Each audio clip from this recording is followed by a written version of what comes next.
Hoje sabemos porque estamos no Brasil. Leitura do livro Brasil, Coração do Mundo, Pátria do Evangelho.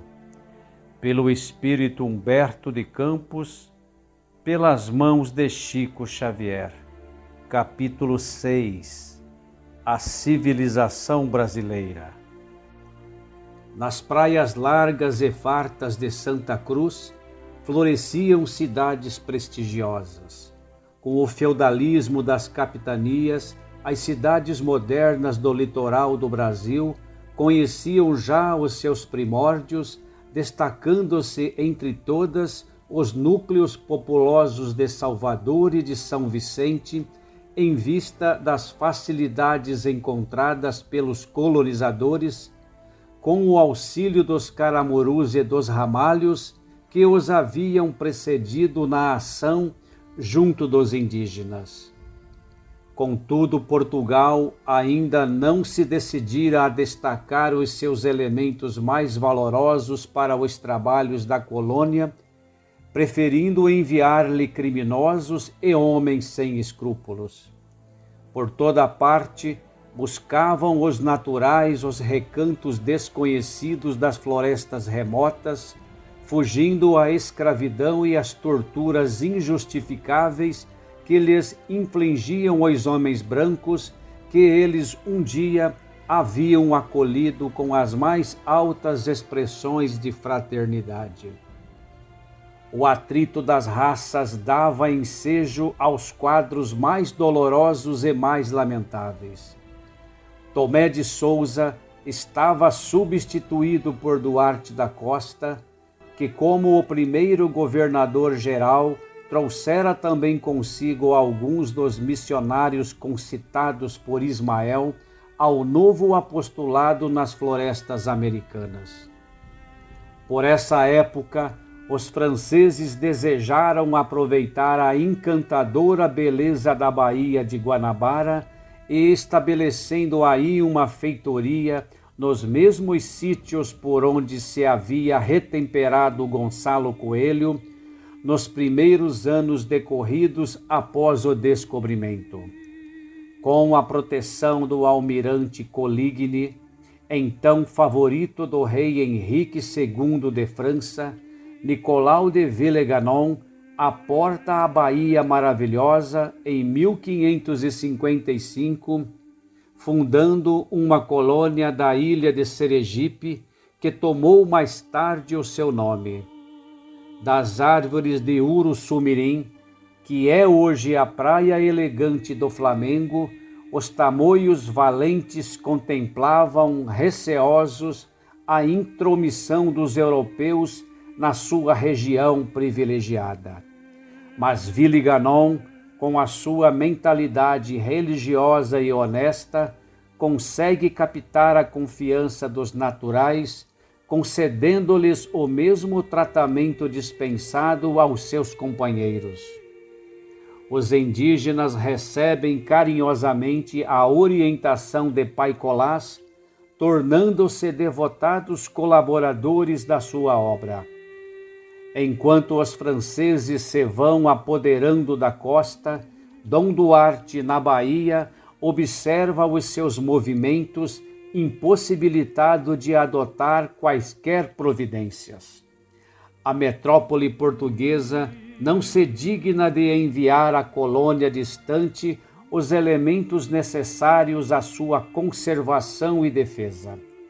Villeganon, localizado na Guanabara, edifica sua obra, mas os padres calvinistas que lhe acompanharam a expedição inutilizam-lhe muitas vezes o trabalho construtivo com as suas discussões esterilizadoras.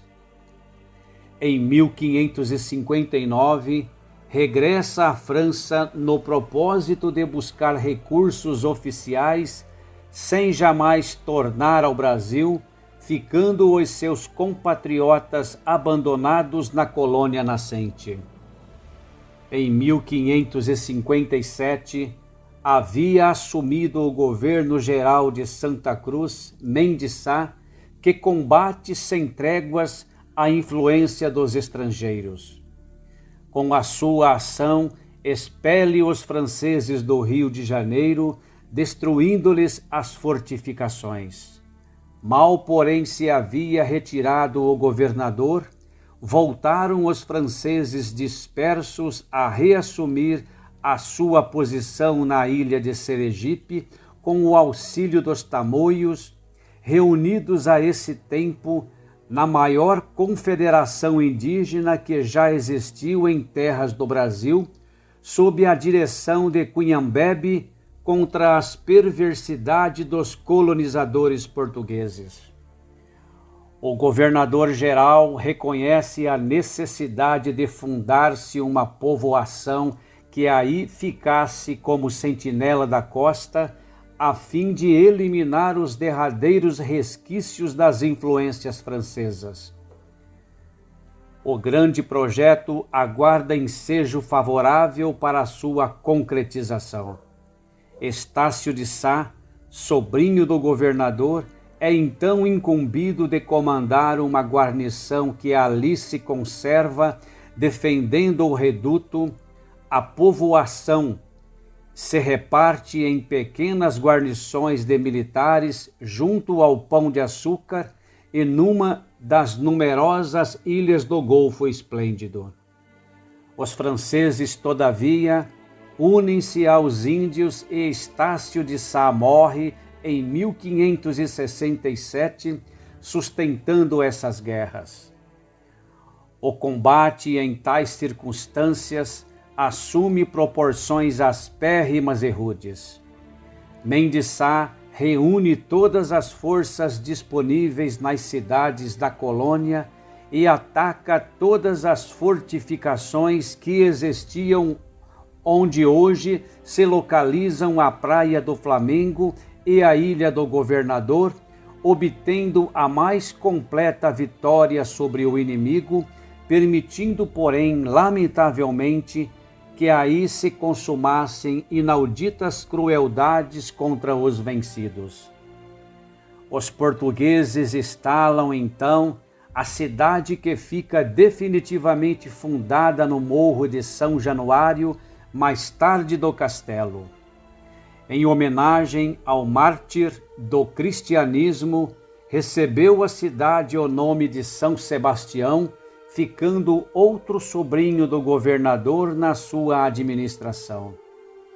Nas esferas superiores do infinito, Ismael e suas abnegadas falanges choram sobre tão lamentáveis acontecimentos, quais o suplício imposto a João de Bolés, pelos elementos de mais confiança dos maiorais da espiritualidade. A cidade fica sob a proteção espiritual de Sebastião, o grande filho de Narbone, martirizado pela sua fé cristã ao tempo de Diocleciano, em 288 da nossa era. Estácio de Sá reúne-se às falanges invisíveis, encarregadas de cooperar no progresso daqueles sítios. Sob as vistas amorosas do desvelado patrono da cidade, desdobra as suas dedicações a favor de sua evolução entre os núcleos florescentes. Muitas vezes voltou Estácio a se corporificar na pátria do Evangelho para viver na paisagem predileta dos seus olhos. Sua personalidade aí adquiriu elementos de ciência e de virtude, e ainda há alguns anos se podia reencontrá-la na figura do grande benemérito do Rio de Janeiro, que foi Oswaldo Cruz. Depois das lutas sanguinolentas nas praias da Bahia mais bela do mundo, em que os vícios europeus, com as suas nefandas guerras religiosas, batalhavam entre si, estendendo as suas crueldades até ao Novo Mundo, Ismael considerou a necessidade de estabelecer uma diretriz para a organização econômica da terra do Cruzeiro. Após a elaboração desses largos projetos de ação do mundo invisível, o sábio mensageiro do Senhor estabelece as funções de cada região da pátria brasileira. Junto do golfo enorme, onde os contornos da paisagem assumem as expressões mais suaves e mais espantosas, reunindo os mais graciosos caprichos da natureza, fixa ele as linhas de uma urbe maravilhosa que será a sede do pensamento brasileiro e mais fundamente no coração da terra moça e bravia, traceja as plantas magníficas das duas usinas mais poderosas, onde se guardará o profundo manancial de suas forças orgânicas.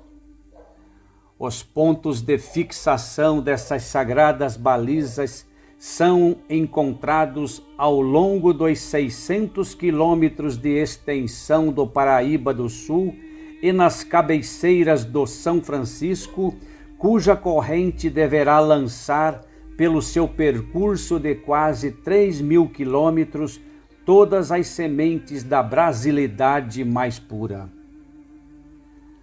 Aproveitou Ismael os núcleos orientadores de Piratininga, que se expandiriam mais tarde com as audaciosas bandeiras. A linha do coração do Brasil até hoje aí se encontra estabelecida.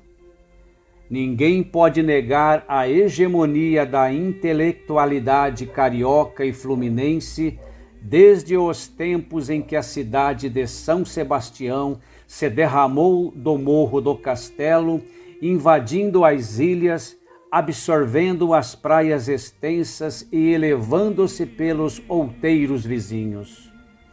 São Paulo e Minas de hoje foram as regiões escolhidas como as duas fontes poderosas que guardariam o potencial de energias orgânicas da Terra, formando os primeiros índices da etnologia brasileira. As águas do Paraíba do Sul e as de todo o percurso do São Francisco ainda constituem roteiro singular, onde se vai conhecer os característicos mais fortes do povo fraternal da terra do Cruzeiro. Cada estado do Brasil tem a sua função essencial no corpo ciclópico da pátria, que representa o coração geográfico do mundo, mas em São Paulo e em Minas Gerais localizaram-se, por uma determinação do invisível, os elementos indispensáveis à organização da pátria esplêndida.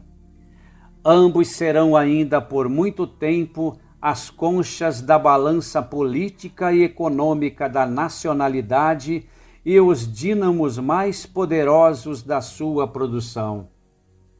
Obedecendo aos elevados propósitos do mundo invisível, ambos ficarão irmanados junto do cérebro do país por indefectíveis disposições do determinismo geográfico que os reúne para sempre.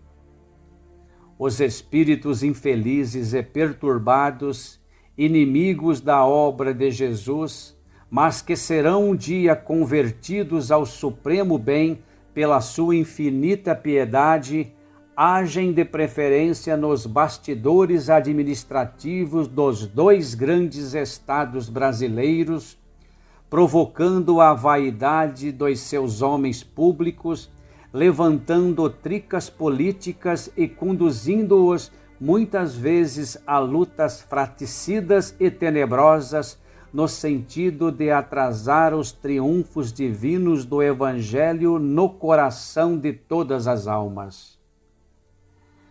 Mas os devotados obreiros do além não descansam em sua faina de abnegação e de renúncia, e ainda agora, em 1932, quando um distinto jornalista da atualidade rasgava a bandeira nacional na capital paulista, no seu famoso discurso sem palavras, José de Anchieta, de quem João de Bolés é agora dedicado colaborador, junto a outros gênios espirituais da terra brasileira, se reuniam no colégio de Piratininga, implorando a Jesus derramasse o doce bálsamo da sua humildade sobre o orgulho ferido dos valorosos piratininganos. Ismael estende então o seu lábaro de perdão e de concórdia sobre os movimentos fraticidas, reunindo de novo os irmãos dos dois grandes estados centrais do país para a realização da sua obra do Evangelho. As fraquezas e vaidades humanas, fermentadas por forças maléficas do mundo, têm separado muitas vezes as coletividades dos dois grandes estados da República, levando-os à inimizade e quase ruína, mas, muito breve, quando as sombras da confusão dos tempos modernos invadirem ameaçadoramente os céus da pátria, ambos compreenderão a imperiosa necessidade de se unirem para sempre como irmãos muito amados, e novos símbolos de Castor e Polos expandirão juntos as suas energias étnicas, modeladoras da terra do Evangelho, absorvendo nos seus surtos extraordinários as expressões excessivamente indiáticas do Amazonas ao norte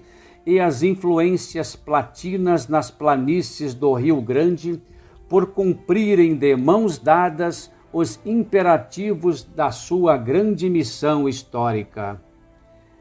Nesse tempo, que não vem muito longe, as mensagens de fraternidade e de amor, expedida pelos gênios inspiradores do Brasil, do Sagrado Colégio de Piratininga, tocarão primeiramente na coroa de suaves neblinas das montanhas, antes de ascenderem para os céus. Com as graças de Deus.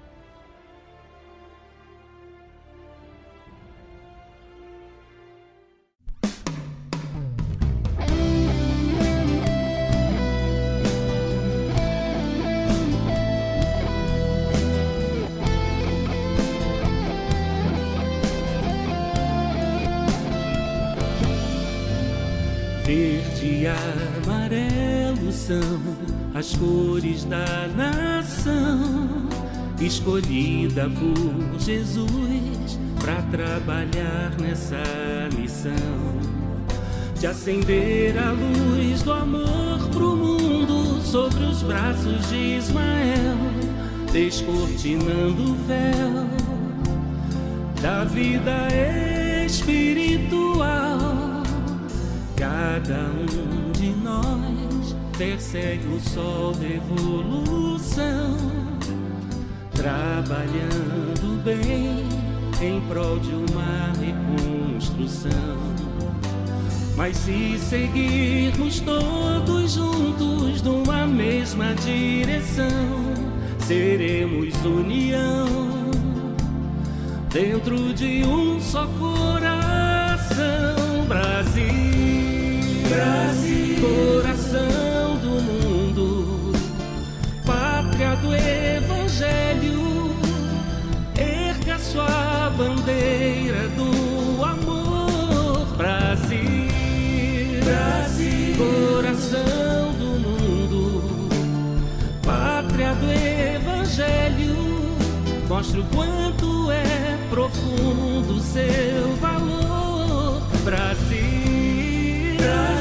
coração do mundo, pátria do Evangelho, erga sua bandeira do amor. Brasil, coração do mundo, pátria do Evangelho, mostra o quanto é profundo seu valor. Brasil.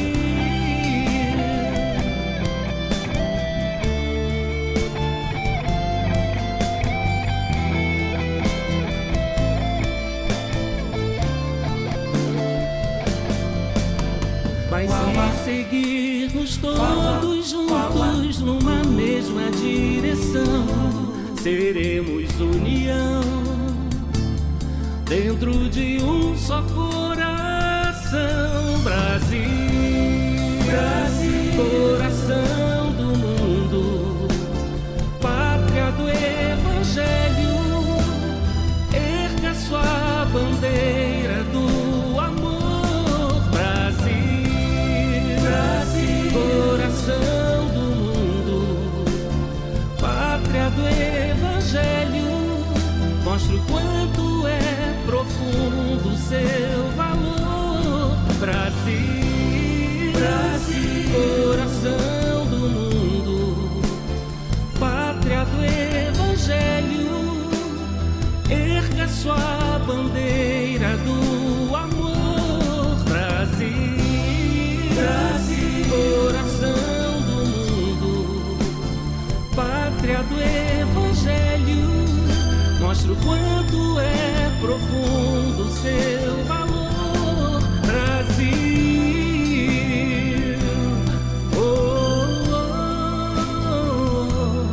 oh, oh. Brasil, coração do mundo, pátria do Evangelho. Brasil.